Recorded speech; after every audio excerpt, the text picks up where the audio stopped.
Okay, great. Well, it's a real honor and pleasure to be here. I've had so much fun during my visit today, and tomorrow can you hear me all right? All right, probably more than all right. I am going to have the honor of getting to go to the Wright-Patterson Air Force Base kennel. These are the people of the kennel, the four-legged and two-legged personnel there. And I was actually in touch with one of the handlers there a few months ago about my book. And when I found out that I was coming here, I wrote him just a couple of weeks ago. And I guess he let some other folks know, and you guys are coming. And I have a huge pleasure. It's a huge treat for me because we have two handlers and the kennel master. We have Tech Sergeant George Freese, who is the kennel master there. He's here with us tonight. And we have Staff Sergeant Joshua Mason and Military Working Dog Ruth over here. And down at the end here, we have Staff Sergeant Kieran Gibson and Military Working Dog Duco. I'm going to ask Sergeant Gibson and Ruth if you think she's okay with it to come up on the stage to be. Is she? Oh yeah, there we go. Just to sit here and so you could have it's really exciting for me to actually have a real live military working dog on the stage with me. And so you can see what these dogs do and know that she's sniffing for bombs right now probably. These guys are deploying soon actually together. They're heading out next week for training, and so they're facing a lot, and wish you best of luck. But yeah, and if it's too much, you can. But if she's good here, if you need to take her for a walk, but I thought it'd be fun. And then if you have questions that these guys may be able to address better than I can, please feel free to write them down as well. They say never to share a stage with an animal. Anyway, I'm really happy to be here, and this is my book, Soldier Dogs. I feel like being here, I should be calling it Airman Dogs, but this is the dog in goggles is an Air Force dog actually, and I got interested in this subject when I was a kid. My dad was a young soldier in World War II, and he was sort of homesick, and every day there was a dog. He said the dogs would save lives during the day, and at night they would save souls by just being there to hug at the end of the day. And it was really great for him. And I grew up with that sort of military dog mythology in me, and I was telling these guys today, a little bit of a military dog geek. Growing up, I would get any history books that had anything about them. And I figured everybody knew that there were dogs in the military. But I was wrong, because when the Bin Laden raid happened last year, media went crazy. You read stories about these dogs, and they didn't get a lot of information correct. The dog that was part of that mission, there was a dog on that mission, and his name was Cairo, and he's a Belgian Malinois. That much we know. We don't know a whole lot about him, but he was portrayed as this dog who jumps out of all kinds of aircraft, or maybe hangs. Did you see the dog up there? That's a Navy SEALs operation. He was a Navy SEALs dog, obviously. This kind of stuff was portrayed. They said that the vets had pulled his teeth and replaced them with titanium teeth. Yeah, no self-respecting dog or vet is going to let that happen. And so he apparently had all his real teeth.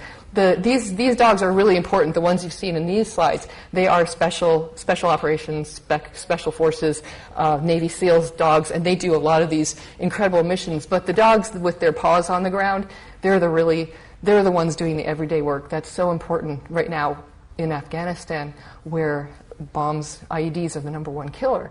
And this dog's nose is better than any technology out there. So Ruth is probably going to save some people. She's going to be walking point, I imagine, and out there sniffing so that she will alert to an IED before anyone else can step on it, hopefully. And these dogs also work on the bases. You have some dogs here working the bases as well.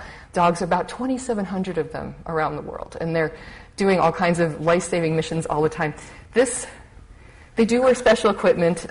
Cairo, the dog, was said to be wearing all kinds of crazy stuff, including little goggles with night vision. Well, dogs can see pretty well at night, and what good would that do anyway? So it wasn't true. But I want to bring your attention to the kind of dog this is. This is a Belgian Malinois, which is what the dog Cairo was, and they're very important now in the fight. They're kind of like German Shepherds, a little more lean, a little more lithe, and they'll just go, and they don't. I don't know, correct me if I'm wrong, they don't seem to think as much as the German Shepherds will often think and maybe not quite believe that you say it's going to be safe or something, and the Malinois just go in there and work and work and work. So we're using them a lot, and this is one of my favorite Malinois. This is Lex. He looks so regal. He is just the most amazing dog. I have him in a few stories in my book, and my favorite is when he and his handler were deployed, and they had to sleep in foxholes for a month in the rainy season and in Afghanistan. And it was brutal, but the first night that they did this, they pulled a tarp up and they shared this foxhole.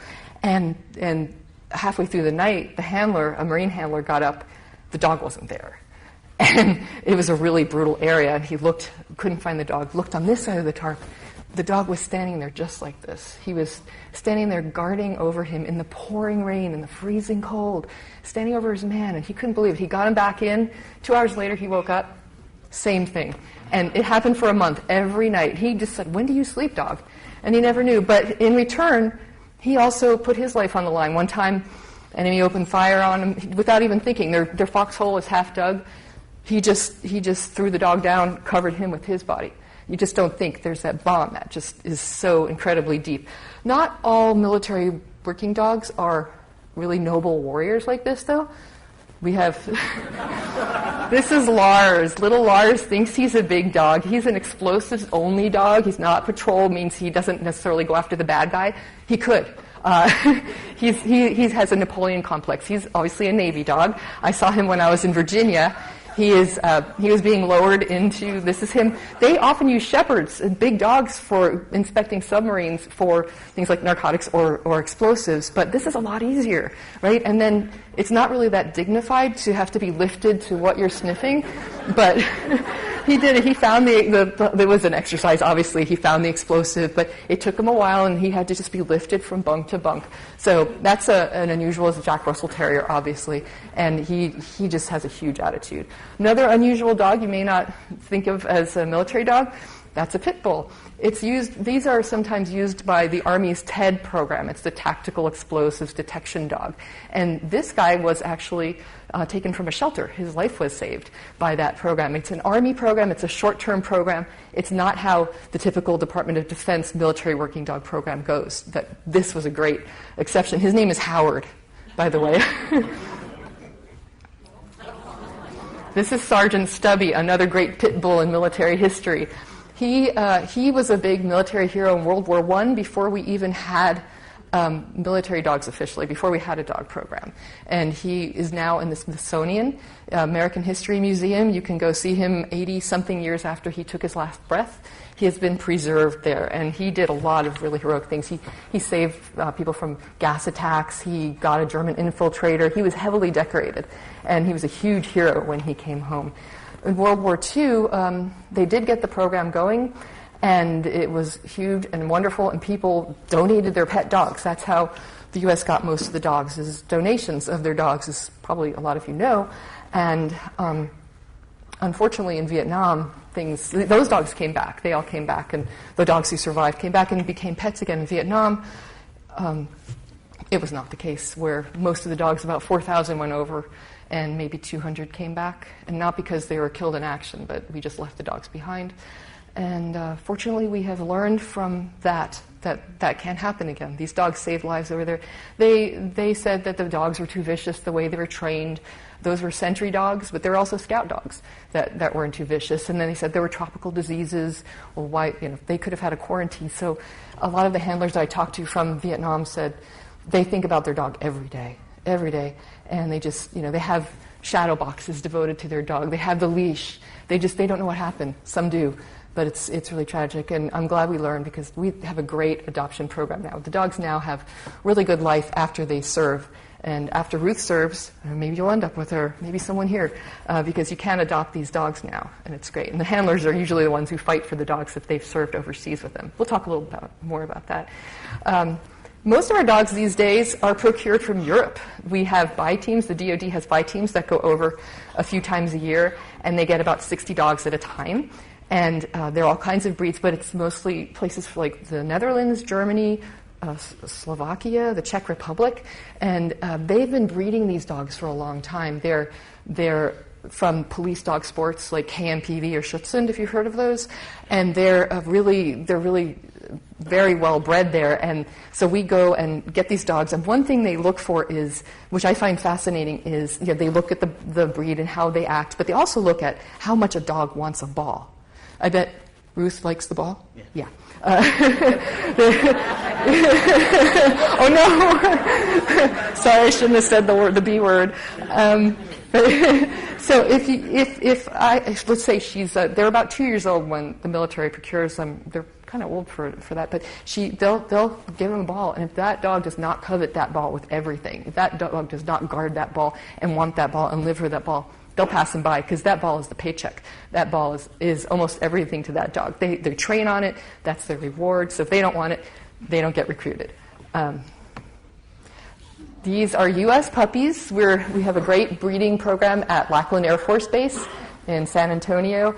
And if any of you have friends or relatives within 2 hours of San Antonio, they can foster one of these dogs. They're so great, but they're also known as malligators, and especially when they're puppies, they're all mouths, so you really have to watch them. See the legs of that person, I want that job. That's like, and they're just so cute. This is about the age these guys are ready to go and be fostered, and you keep them till about 7 months. I know, they're so cute. This is our Air Force Tech Sergeant Joe Knoll, and he's in charge of adoptions down there. So this is a dog that he had fostered from that age that you saw in the previous photo, and they really bonded. He trained that dog so well. You don't have to be a trainer, you just have to be someone who can take care of a dog, but he really trained this dog up really well. And I love that they look so much alike in this. And clearly this dog is a Malinois, right? This is not a shepherd. But the way the dogs are bred, there's a lot of interbreeding over in Europe. They want to have certain characteristics with the various breeds. So if they want, say, a Malinois who might have a little more sturdiness of temperament or something, they may breed the Malinois with a shepherd. And then you get dogs who look like Ruth. This is Ruth, actually.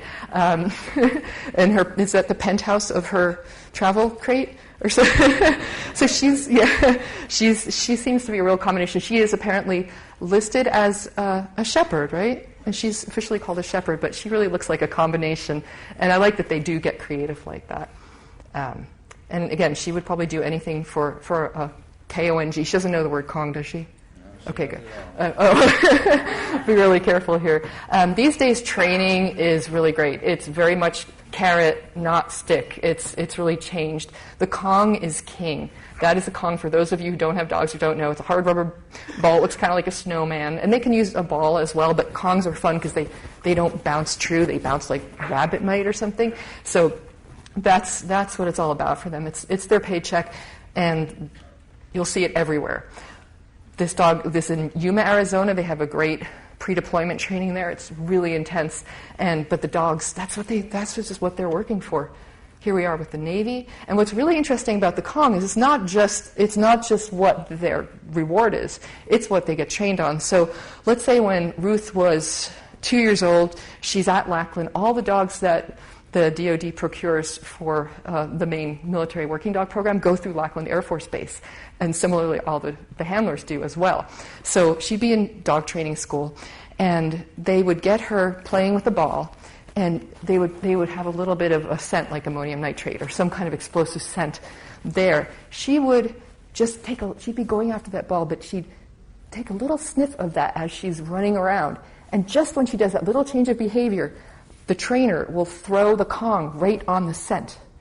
And so it looks to the dog like, oh, I smelled that scent, and a Kong came out of it. And so that's the idea. They match the Kong with the scent. And so the dogs think that magically, wow, I smell a scent, Kong comes up. Eventually they extinguish that connection, but they always have the connection of Kong and the scent, of reward and the scent. But you're obviously not going to be throwing a Kong on an explosive when you're over in Afghanistan. So they do train them out of that, but it's a great initial training. So you can see the importance of that. And the other part of the paycheck is the handler praise, the handler reward, the rapport they develop, and being told, good dog. And they don't just do it and you don't want to do your praise voice, do you? No. Okay. Okay, I'm not going to do it either, but I'd say you probably go up a good octave or two, and you are so happy that that dog is so good and so smart, and you hear these guys with these deep voices, and then suddenly they sound like girls, and the dog is so happy, and between that and getting a Kong, this dog is in heaven. This dog has paychecks extraordinaire, and that rapport and that bond is something that they work on at Lackland right from the beginning. The handlers don't actually get matched up with their dogs at Lackland. This is training. This is a green handler. He's new. He's in handler school. This dog has been around the block. This dog has had a few handlers he's helped train. He's called a training aide. He didn't make it as a war dog, and so he's helping train him. And some of these, I saw some of this happening. You can actually see the dog almost thinking, okay, look, give me I'll help you find the bomb. You give me my Kong, we're square. I'll train you, you'll be fine. And you can see this going on in their heads, and they do, and they really bond with the dog that trains them, or that they help with training. And it's hard for them to say goodbye at the end of that part of the training. But I love it, and I like that they really try to establish that. Here, though, this is also at Lackland. Does this look like a dog to you? No. This is an ammo can. They call it bucket. And this is called bucket training. Before they will do you remember this? Oh, yeah. Before they'll let a handler take on a dog, they take on an ammo bucket for maybe a few days a week. And they have to do all kinds of things, just getting to work around the bucket, because they don't want to take a chance with the dog. And they have to do all kinds of the leashing techniques, and everything that you would do with the dog, you do with the bucket, including praise. And that's one of the most embarrassing parts, is really praising your bucket. And so the best praise, though, I heard, this is at Lackland, you probably recognize this, is these are trainers. These are full-time dog trainers at Lackland. They train all the dogs who come through there at this Air Force base. And this guy particularly was amazing. I have a video of it, but it won't play on this right now. But he found the bad guy he kept finding the bad guys behind doors, and they'd bring different guys in, and they would all, woo-woo, touchdown Texas, and all this great stuff, and the dogs would learn there. They learn right there that is part of what they work for, is that praise and that high-pitched. And this is also, this is the biggest bone in the world. This is what the dog got after he found the bad guy in the room, and that's his bite sleeve. So he'd bite him, and then they'd give him the sleeve, and that's a big reward. Anything in the mouth. This is cool. I'm just showing you this because there are military dogs all over the world used by all kinds of militaries. I don't know where this is. I tried to find out, but this is an amazing feat, and this is definitely at least a part Malinois dog. They seem to thrive on ladders. High five. I saw this. I went to the military working dog competition this spring after my book came out in Lackland. I love this dog. Actually, she's in my book. Her name is Davy. There are girl dogs with boy names and boy dogs with girl names. They name them overseas. Some handlers think it's a joke that they're calling, there's one handler, a real tough guy, and he had a dog named Frida. And he'd be having to call Frida, and he said it was just wrong. But the dog knows his name or her name, so they do that. They may look like, she's a sweetheart actually, but they may look like gentle teddy bears. I saw some great bite work at Lackland. I've seen some great bite work all around, and they can be real teddy bears, but not if you're the bad guy or on the other end of this. That's a flying Malinois. And this is right here, military working dog Arco from these kennels, from Right Pat Kennels. I'm actually, when I drive up there tomorrow, I'm thinking, should I roll up the windows of my rental car? Is Arco still around? He's deployed. Oh, he's deployed. Okay, wow. Well, I'm sure he's doing a good job. They should show this to guys who are people who are going to get on the wrong side of the law. They should show this. If you don't mess with someone with a police dog or a military working dog, because it's going to hurt. And thank goodness for bite suits, but sometimes it's just this is a faulty decoy. This is the decoy's fault. He did not do things well, and this should not have been an option for this dog to do this. But it's great that he had the jacket, but I wish he wore the pants. And you're going to be, as we were just talking outside, if you're going to be a military working dog handler, you're going to get hurt. And people have bites all over. The older the handler, the more he's been the more the bites, and every bite has a story. And this guy had just fresh bit right when I was there at Lackland for this big competition. And I wasn't really quite as aware of this when I was at Lackland last year for my research, and someone asked me if I wanted to catch a dog. That's me. And that's the dog I caught. And I thought, and I read about it in the book. I won't tell you what happens, but as you see, she has a leash, so they didn't let her run at me. And she actually, I would later come to find out that after my book came out, I got an email from people saying, we have the dog who bit you, who was biting you. And I said, wow, why? Well, she was old. And I said, oh, really? I mean, I knew she was up there, but she was really old. And she has a steel rod in her leg. And she has really bad arthritis. So, okay, they didn't sick the toughest dog in the world, but I still really felt it. And this is her now. She's a couch potato, very well deserved. She never slept in a bed in her life. She has really lumpy joints, and she's really, really happy now. She's living with another Malinois, great family in Texas, great couple, and having the time of her life. So, yeah. And that brings up military working dog health concerns and issues. This is, I just threw this slide in because I love this dog. This is Rex. He is one of the Vietnam dogs who did come in. He came home. He went after the Viet Cong as everyone was getting hurt, and he was a real hero. He almost lost his own life, and there was a lot of outcry, and that brought him back home. And that, what you see on his neck is actually a note from a little girl to him. He got so much fan mail. And so I thought this would be a good introduction to just a little bit about the health things. The dogs do get injured. They do get killed in action. About 50 dogs have died since in the last 10 years, but some of that's been heat-related. They really have, the heat is tough out there. They're wearing fur coats, so I'll get into that in a minute. But dogs, they come here from overseas. This is part of their induction. It's a little different than what the humans get in their induction. Every dog is anesthetized, and they have a tattoo in their ear. Sure, she has a nice tattoo in the ear, and that's and all female dogs are spayed. All dogs over 35 pounds get surgery called a gastropexy, which I find fascinating. Do you know what bloat is? It can be deadly, and the stomach will fill with gas, and if it twists, if there's torsion, then the dog can die, and often does die. And 9% of military working dog losses before were from complications of bloat, and now none, because they all get this. And I was having lunch during this time, so I was watching these surgeries over lunch, and I just found it fascinating. You don't even see much. It's just all very good. This guy, Dr. Ronnie Nye, he's done about 400 of these operations. They just churn them out, and this is so life-saving. This is the dog afterward. This is the military's version of an Elizabethan collar, I guess, and they keep them in that so they don't bite their stitches out, and they're in there for a good 7 days after their surgery. I was talking about the heat. This is Gunnery Sergeant Chris Knight, and he's in my book. He figures very prominently in my book. He's a great character. And one of the biggest and deadliest parts of being over there is wearing a fur coat over in 110, 120 degree weather. It's really tough. And this is the Yuma Proving Ground, Yuma, Arizona. They call it Afghanistan, USA, because they do mock buildings. They do, as you see, they have billboards. They have it so much like it, and they have got the heat. And so you really feel like you're there. You're in this pre-deployment. I think Tech Sergeant Freese, you were there before. It's amazing training. And here's Gunny Knight.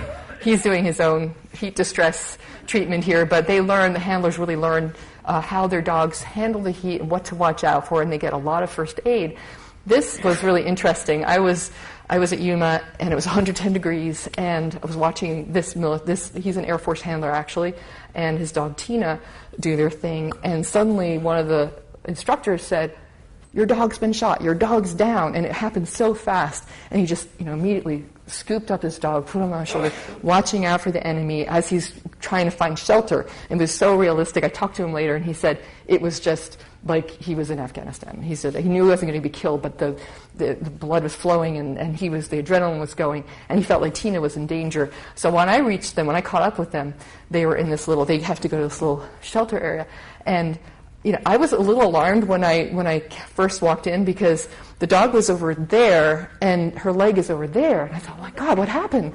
Something weird. And so then I noticed that the dog had all four of her legs. And this is part of their training. They learn how to do the IVs. They give them IV fluids, whatever they need. They're the medics. They're the ones out there when they're on missions. There's often no one else, so they have to learn what to do. But on a less serious note, even at war, it's important for Dogs get their teeth brushed, and they brush them when possible on deployment. And this is really a cute dog. He's in my book too. This is Ajax. Ajax brushed his teeth every few days. Well, his handler brushed his teeth. This is a dog. This is a great dog. She's also in my book, Fenji. I'm not going to tell you what happened with her. She's there beginning, middle, and end. She's okay. But she came back, and she has an eye condition called Panis, and she has to wear goggles. And she hates them. She really hates them. She was rubbing up against her handler. I didn't know. I just thought she was really affectionate. But she was just rubbing it, trying to get them off. So a lot of military dogs you will see with goggles. Not a lot, but there are a number, and they protect their eyes. And sometimes they're sunglasses. Sometimes they're just going to protect them from the sand and wind. And just back on a medical note, this state-of-the-art equipment is available to these dogs now. If at your base, wherever you are, if your vet can't handle whatever's going on, they'll send them to Lackland Air Force Base, and they've got the Daniel Holland Military Working Dog Hospital. It's got state-of-the-art everything. There's a CT scanner. This dog was going in because he had a foot problem. And here, I was going in this hospital, I was going around, I thought, oh, that's really neat. They do human surgeries here too, but this was a dog with an ankle issue, and they were taking care of that. They actually, when you go to adopt a dog, the dog will be treated as well as possible. If the dog has an ankle problem, this dog was actually going to be adopted out, and they wanted to fix the dog as well as possible before they sent him out. So they were doing surgery on this dog. They weren't even going to keep anymore, which is great. Not all wounds are visible on the outside. This is Buck. I met him while I was at Lackland Air Force Base adoption kennels, and he was curled up in a ball, just staring out into nothingness. All the other dogs, the Malinois and the Shepherds and the Labs, were barking and twirling and doing all those things they normally do in kennels, but Buck was just really, he wasn't there. His body was there, but that was it. And I said, what's going on? And he said, he's got PTSD. The military just recognized PTSD for the first time last January, and said this is something, in dogs I should say, this is something that we really need to watch. So canine PTSD has been recognized. It is being researched, treated. About 50% of the dogs who are diagnosed with it will be retired, will be adopted out because they can't be fixed. The other 50%, there are drug therapies, there's behavioral therapy. They're really trying, and some can go back and serve. But Buck, I was happy to find out the next day was going to be adopted by this very wonderful couple. And when I went back to Lackland earlier this year, because they're in San Antonio, I visited him. And he has a very happy ending. He's got a great life now. And they bought him he wasn't coming out of his shell. He was really scared. So they bought him a puppy. They didn't buy him. They adopted him a puppy. And that really helped bring out the puppy in him. He'd never really had a puppyhood. He still has fear. He was just very cautious, and that's not very lab. And so when I first met him, he was very standoffish. And then I wish I could show you this video. He's gleefully running around. He's so happy now. And I'm really glad to see that the military has recognized canine PTSD and what that's all about. Came to him. They're not exactly sure how he got it, but yeah, this is it. There are a lot of dogs, war dogs out there, and they have different jobs. This is not one of them, usually. But the handlers have to have some fun sometimes. So usually they're going to be out there sniffing out bombs, and this guy, his dog was definitely going to sniff out something before his equipment was.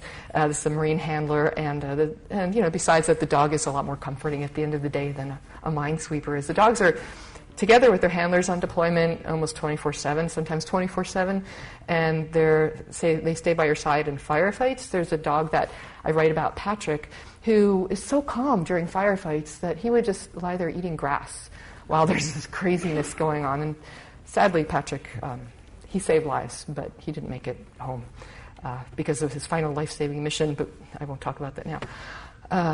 This is Lex, that the iconic dog, the dog I will probably keep coming back to, foxhole dog, and he's just again sitting here. There's a lot of stuff going on. He's sitting there with crossed paws, but they're together all the time. They're at your side. The bonds are huge. It's like you've deployed with the dog before. What I've heard is that there's nothing like the bond between a dog and a handler. You can think of it, I love my dog. I feel like I'm incredibly bonded with him, but when you're there in war 24/7, your life depends on your dog, and so do so many other lives, and your dog depends on you. There's just something that happens. And this dog, this is on the left is the EOD tech, the explosive ordnance disposal tech, and he's in my book for one of the stories, and he got really attached to a couple of dogs. So it's not just handler dog, but it's the other people who are out there who feel a real bond with the handler. The dogs go on missions everywhere. This is a huge shepherd. This is military working dog Bleck. He was an Air Force dog. He's now retired and living with his handler, Brent Olson. They were both injured in Afghanistan, and Brent Olson got a Purple Heart, and Bleck got nothing because the military still officially looks at the dogs as equipment. And and we can talk, well, there's a bill that passed through Congress, and it's called the Canine Members of the Armed Forces Act, and I'm happy to report they passed it, and it's in the Senate now. Strike that, reverse that. It's in Congress now, and it's been a while. We're still waiting to find out what happens, and then someone has to sign it into law. But one of the things it will do is give official recognition. When you hear about a dog getting a Purple Heart or Silver Star, it's because someone, just a CO, decided, oh, this dog, this would be a nice thing to do. But it's not officially sanctioned by the Department of Defense. There is nothing official. And, Ruth, oh, look at her cross paws. Ruth does not care about this piece of paper, but it feels so good to the handler to know that their dog got recognized, and it's good for the kennel, and it dumps down the leash back to the dog, and it's definitely something important, and it's good PR as well, of course. But this is them when they were on the mission, and this is something else. This is after they were injured. I believe this was in Germany, at the hospital, so Bleck visited his handler there. There's a lot of talk about dogs are left behind. So, we just leave the dogs behind wherever we go. No, dogs come back. Dogs come back. If the handler is injured, the dog will sometimes go with the handler and eventually end up at the same place, or the dog will come home to the home base while the handler comes home. And same if this is military working dog Laika. I just had her on my Facebook page last week. She got shot up by the bad guys. She was during this terrorist attack, she was just fighting off the enemy and just getting shot, and she kept going. And so her handler would not just stay there and wait to get a mail order of another dog. He came back, and he would be with her. Now, she's ready to be adopted out. She's at Lackland Air Force Base, and I don't know if it's happened yet, but her handler's Special Forces, and he was going to come and adopt her. But meanwhile, while she was there, I love this. The guys there, including Tech Sergeant Null, who's in charge of adoption, came up with, I think, the closest officially that it's gotten for an award for a dog. And I love this. And they're hoping that this may become a prototype if this legislation is passed, or even if it's not. I think they're going to keep doing things like this because they know how important it is. And I like that they really tailored it to what that dog did. So I'm hoping that there will be more of that in the future. War may be hell, but it can be pretty nice for the dogs too, because instead of being at the kennel most of the time on your base, they're with their handler. They're sharing bunks. This is a great dog. This is Rex, and he's just amazing. He was a real softie, and his handler actually got him a giraffe-shaped bed when she was in Iraq, and she ordered it, mail order, and it came in, so he had that. You help them, they help you. Has anyone heard of the American Humane Association Hero Dog Awards? That's coming up. If you can go look up Hero Dog Awards and vote for this dog. He represents the military working dog category. We'd love to see a military dog win the Hero Dog Awards this year. It's a pretty big deal. This is Chuck Shuck, his handler, and he would give Gabe, this is Gabe, the dog you want to vote for, a hug before every mission because he never knew if it was going to be their last mission for one or the other. And it just goes to that bond that they're not machines, they're not equipment, they're best friends over there, canine members of the armed forces, and we hope that'll pass. There comes a time when separation has to happen. Bond has to be broken sometimes by switching handlers. Unfortunately, sometimes the handlers don't make it. This handler was killed while he was helping load someone who was injured into a helicopter, and he was shot in the back of the head. And so he has a little 1.5-year-old girl who will be missing her dad. And this dog also, I've heard, was at the time missing the handler. And this is the dogs do. I love that this picture is tough. I've talked to handlers who give up their dogs and they still get misty, a couple years later to thinking about that one super special dog. But it's a logistical thing where sometimes the dogs have to go when the handlers can't, and so they can't be matched up all the time. another thing, the parting. When their time comes, when the dog dies, the dog doesn't have to die in action, but their ceremonies to memorialize them are really incredibly touching.